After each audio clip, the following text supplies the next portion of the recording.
நம்ம Suresh IAS அகாடமில prelims and மெயின்ஸை சைமல்டேனியஸா படிக்க வைக்கிறது தான் இந்த பிஎம் பேட்ச். இந்த பிஎம் பேட்ச்ல பிரிலிம்ஸை பொறுத்த வரைக்கும் கொஸ்டின் பேங்க் அப்படிங்கறத கொடுத்துரும். அதை சால்வ் பண்ணிட்டு வந்தா தான் உங்களை பிரிலிம்ஸ் டெஸ்ட் எழுத விடுவாங்க. அதே மாதிரி மெயின்ஸை பொறுத்த வரைக்கும் உங்களுக்கு 30 கொஸ்டின் வந்து கையில கொடுத்துருவாங்க. அந்த 30 கொஸ்டினுக்கு நீங்க நோட்ஸ் எடுத்துட்டு வந்ததுக்கு அப்புறமா தான் டெஸ்ட் எழுத விடுவாங்க. அண்ட் தென் நீங்க 3 டெஸ்ட்டுக்கு மேல ஆப்சென்ட் ஆயிட்டீங்க அப்படின்னா உங்களுக்குன்னு வழங்கக்கூடிய அந்த பிரீமியம் ஃபெசிலிட்டிஸை வித் ஹோல்டு பண்ணுவாங்க. இந்த மாதிரி ஸ்டூடெண்ட்ஸை ஸ்ட்ரிக்டா மோல்டு பண்ணி கொண்டு போகக்கூடிய ஒரு பேட்ச் தான் பிஎம் டெஸ்ட் சீரிஸ் அப்படிங்கிறது. இந்த பிஎம் டெஸ்ட் சீரிஸ்க்கான second batch coming April 25th இருந்து ஸ்டார்ட் ஆக போகுது. இது மட்டும் இல்லாம உங்களுக்கு பிரிலிம்ஸ்க்கான ஸ்ட்ராட்டஜி, மெயின்ஸ்க்கான மென்டார்ஷிப், அதை தாண்டி ப்ரிப்பரேஷனுக்கான கிளியர் பாத்வே, ப்ரிப்பரேஷனுக்கான பர்டிகுலர் ஸ்ட்ராட்டஜிஸ், இந்த மாதிரி பல விஷயங்களை உங்களுக்கு சொல்லித்தர போறாங்க. மேலும் தகவல்களுக்கு இந்த நம்பர்ஸ்க்கு கான்டாக்ட் பண்ணுங்க. அனைவருக்கும் வணக்கம். இன்னைக்கு ஹிந்து நியூஸ் பேப்பர்ல என்ன இம்பார்ட்டன்ட் நியூஸஸ் இருக்கு அப்படின்னு சொல்லி பார்ப்போம். ஸோ எல்லா பேப்பர்லயும் பார்த்தீங்கன்னா தலைப்பு இதுதான், மேசிவ் டர்ன் அவுட், அதாவது வாக்கு சதவீதம் அப்படிங்கிறது அதிகமாக இருந்திருக்கு. ஸோ அதை பத்தி தான் நம்ம பார்க்க போறோம். ஸோ தமிழகத்தை பொறுத்த வரைக்கும் பார்த்தீங்கன்னா, தமிழகத்துடைய வாக்கு சதவீதம் அப்படிங்கிறது 85% இருந்திருக்கு. ஓகேவா? ஸோ தமிழ்நாட்டில் இருக்கக்கூடிய ஓட்டர் டர்ன் அவுட் அப்படிங்கிறது ஒவ்வொரு எலெக்ஷனுக்குமே இன்க்ரீஸ் ஆகிட்டே தான் வருது. அதுல போன தேர்தல்ல வந்து பாத்தீங்கன்னா 73% இருந்துச்சு வாக்கு சதவீதம்.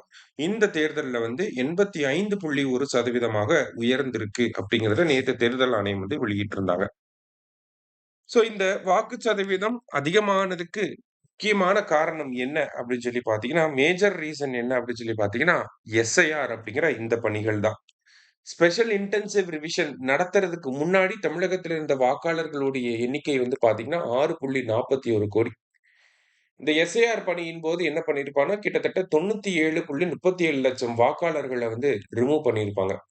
அதனால தமிழ்நாட்டில இருந்த மொத்த வாக்காளர்களின் எண்ணிக்கை அப்படிங்கிறது 6.41 கோடியில இருந்து 5.73 கோடியாக கம்மியா இருந்திருக்கும். சரிங்களா? ஸோ இந்த டிக்ரீஸ்னால தான் என்ன ஆயிருக்கு அப்படின்னா, பெர்சன்டேஜ் அடிப்படையில பார்க்கிறப்ப நமக்கு டினாமினேட்டர் கம்மியாகிறப்ப என்ன ஆகுது? பெர்சன்டேஜ் அப்படிங்கிறது அதிகமாகுது அப்படிங்கிறத நமக்கு கொண்டு வந்து சொல்றாங்க. சரியா? இப்ப 2021க்கும் 2026க்கும் பார்த்தீங்கன்னா, புதிய வாக்காளர்கள், அதாவது எக்ஸ்ட்ராவா எவ்வளோ பேர் ஓட்டு போட்டிருக்காங்கன்னா, கிட்டத்தட்ட ஒரு 24,00,000 கிட்ட புதுசா நெறைய பேர் வந்து ஓட்டு போட்டிருக்காங்க. ஆனா இந்த ஒரு ட்ரெண்ட் எல்லா எலக்ஷன்லயுமே இருக்கும். இப்ப 2011 தேர்தலுக்கும், 2016 தேர்தலுக்கும் பார்த்தீங்கன்னா, ஒரு 20,00,000 பேர், 30,00,000 பேர் எக்ஸ்ட்ரா வந்து போட்டிருப்பாங்க. 2016க்கும் 2021க்கும் பார்த்தீங்கன்னா, ஒரு 15,00,000லேருந்து 25,00,000 பேர் வந்து எக்ஸ்ட்ரா போட்டிருப்பாங்க. இதெல்லாம் என்ன அப்படின்னு சொல்லி பார்த்தீங்கன்னா, நமக்கு முதன்முறை வாக்காளர்கள் அந்த மாதிரியான குரூப் ஆஃப் பீப்பிள்லாம் வந்து ஆட் பண்ண என்ன ஆகும்னா, ஒரு சில ஒவ்வொரு எலக்ஷனுக்குமே ஒரு 15,00,000லேருந்து 20,00,000 வாக்காளர்கள் வந்து புதுசா சேர தான் செய்வாங்க. ஸோ அது காரணம் கிடையாது. காரணம் என்ன அப்படின்னா, எஸ்ஐஆர் பணிக்கு அப்புறமா வாக்காளர்களுடைய எண்ணிக்கை கம்மியா இருக்கு. 5.73 கோடி தான் இருக்கு. அதுதான் வந்து ஒரு முக்கியமான காரணமா பார்க்கப்படுது. அதத் தாண்டி பார்த்தீங்க அப்படின்னா, நமக்கு இன்கேஸ் எஸ்ஐஆர் பண்ணாம இருந்திருந்தாங்க, நமக்கு வந்து 6.41 கோடி வாக்காளர்கள் தான் இருந்திருந்தாங்க அப்படின்னா, நம்மளோட வோட்டர் டர்ன் அவுட் எவ்வளவா இருந்திருக்கும்னா, 76% இருந்திருக்கும். அதுதான் இங்க இந்து பேப்பர்ல குடுத்திருக்காங்க. ஓகேவா? என்ன சொல்றாங்க அப்படின்னா, இன்கேஸ் அதே மாரியே இருந்திருந்துச்சு, எஸ்ஐஆர் பண்ணாம இருந்திருந்தாங்க அப்படின்னா, நம்மளுடைய நேத்து நடந்த தேர்தலுடைய வாக்கு சதவீதம் 76% தான் இருந்திருக்கும். எஸ்ஐஆர் பண்ணனால தான் எவ்வளோ வந்திருக்கு? 85% வந்திருக்கு அப்படிங்கிறத சொல்லியிருக்காங்க. அது மட்டும் இல்லாம அதிக number of voter turnout என்ன மாவட்டத்துல வந்திருக்கு அப்படின்னு சொல்லி பார்த்தீங்கன்னா, கரூர் மாவட்டத்துல. கரூர் மாவட்டத்த பொறுத்தவரைக்கும் பார்த்தீங்கன்னா, 92% வாக்குப்பதிவு அப்படிங்கிறது நடந்திருக்கு. இருக்கிறதுலே கம்மி எங்க அப்படின்னா கன்னியாகுமரியில. கன்னியாகுமரிய பொறுத்தவரைக்கும் பார்க்கிறப்ப 75% தான் வாக்குப்பதிவு நடந்திருக்கு அப்படிங்கிறத குடுத்திருக்காங்க. அது மட்டும் இல்லாம மேற்கு வங்கத்துல வந்து பார்த்தீங்கன்னா, 93% வாக்குப்பதிவு நடந்திருக்கு. அது அவங்க மாநிலத்துல. சரியா? ரைட். அடுத்ததா வந்து பார்த்தீங்கன்னா, ஒரு இம்பார்ட்டன்ட்டான ஒரு டேட்டாவ படிக்க போறோம். ஸோ இந்த ஆர்டிக்கிள்ல என்ன குடுத்திருந்தாங்க? Scaling climate adaptation from policy to grassroots அப்படின்னு சொல்லி குடுத்திருக்காங்க. இதுல கிளைமேட் அடாப்டேஷன் ரிலேட்டடா என்ன பண்ணணும் அப்படின்னு சொல்லி ரொம்ப டெக்னிக்கலா உள்ள போயிருந்தாங்க. நமக்கு அவ்ளோ தேவைப்படாது. ஸோ நமக்கு என்ன தேவைன்னா, இந்த இடத்துல தமிழ்நாடு ஒரு எக்ஸாம்பிளா கோட் பண்ணியிருந்தாங்க. அத நம்ம படிச்சு வச்சுக்கணும். சரியா? அதாவது இவங்க என்ன சொல்றாங்க அப்படின்னா, இந்தியாவுடைய எக்கனாமிக் சர்வே இருக்கு இல்லையா? அந்த இந்தியாவோட எக்கனாமிக் சர்வேல தமிழ்நாடோட ஒரு புரோகிராம வந்து ரெகக்னைஸ் பண்ணியிருக்காங்க. அப்ரிஷியேட் பண்ணியிருக்காங்க அப்படின்னு சொல்றாங்க. அது என்ன ப்ரோகிராமு அப்படின்னு சொல்லி பார்த்தோம்னா, தமிழ்நாடோட கிளைமேட் ரெசிலியன்ட் வில்லேஜஸ் அப்படின்னு சொல்லி ஒரு ப்ரோகிராம் இருக்கு. ஓகேவா? காலநிலை மீள்திறன்மிக்க கிராமங்கள் அப்படின்ற மாரி ரஃப்பா வரும். சரிங்களா? So Tamil Nadu's climate resilient villages அப்படிங்கிற ஒரு ப்ரோகிராம் இருக்கு. அந்த ப்ரோகிராம் எந்த மிஷனுக்கு கீழ வருது அப்படின்னா, தமிழ்நாடு கிளைமேட் சேஞ்ச் மிஷனுக்கு கீழ வருது. ஓகேவா? தமிழ்நாடு கிளைமேட் சேஞ்ச் மிஷன் இருக்கு. அதுக்கு கீழ கிளைமேட் ரெசிலியன்ட் வில்லேஜஸ் அப்படிங்கிற ஒரு ப்ரோகிராம் இருக்கு. இந்த ப்ரோகிராம வந்து நமக்கு இந்தியாவோட எக்கனாமிக் சர்வேல வந்து ரெகக்னைஸ் பண்ணியிருக்காங்க. ஒரு நல்ல மாடல் இது அப்படின்னு சொல்லி. கிளைமேட் அடாப்டேஷனுக்கான ஒரு பெஸ்ட் மாடல் அப்படின்னு சொல்லி ரெகக்னைஸ் பண்ணியிருக்காங்க. ஓகேவா? சரி.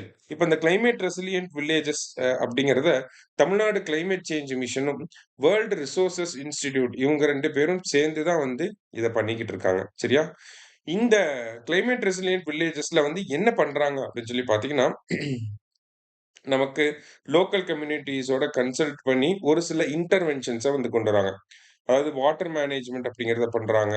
ஃப்ளட் அண்ட் ட்ராட் மிட்டிகேஷனுக்கு தேவையான நடவடிக்கைகள். ஓகேவா? இப்ப ஃப்ளட்ட இருந்து பாதுகாக்கிறதுக்கு என்ன பண்ணணும்? ட்ராட்ல இருந்து வறட்சியான கால சூழ்நிலைகள்ல இருந்து பாதுகாக்கிறதுக்கு என்ன பண்ணணுமோ, அந்த மாரியான ஆக்டிவிட்டீஸ். வேஸ்ட் மேனேஜ்மென்ட் அப்படிங்கிறத பண்றாங்க. Solid waste, liquid waste, plastic waste இந்த மாரி வேஸ்ட் செக்ரிகேட் பண்றாங்க. அடுத்தது ரினியூவபிள் எனர்ஜில வந்து ஃபோக்கஸ் பண்றாங்க. பயோடைவர்சிட்டி கன்சர்வேஷன்ல வந்து ஃபோக்கஸ் பண்றாங்க. ஸோ இந்த மாதிரி கிளைமேட் இன்ஃபர்மேஷன்ல வந்து ஃபோக்கஸ் பண்றாங்க. காலநிலை எப்படி இருக்க போகுது அப்படிங்கிற மாரியான அட்வான்ஸாவே ஃபோர்காஸ்ட் பண்ணி குடுக்கக்கூடிய அந்த மாரியான விஷயங்கள்ல வந்து ஃபோக்கஸ் பண்றாங்க. ஸோ ஒரு கிளைமேட் ரெசிலியன்ட் வில்லேஜ்ன்னு எடுத்துக்கிட்டாங்க அப்படின்னா, அதுல இந்த மாதிரியான விஷயங்கள் தான் பண்ணணும்னு சொல்லி ஒரு ஃப்ரேம் ஒர்க் வச்சு கிளைமேட் ரெசிலியன்ட் வில்லேஜஸ செலக்ட் பண்ணி இந்த மாரியான விஷயங்கள் இம்ப்ளிமெண்ட் பண்ணிக்கிட்டு இருக்காங்க. எதற்கு கீழனா, தமிழ்நாடு கிளைமேட் சேஞ்ச் மிஷனுக்கு கீழ.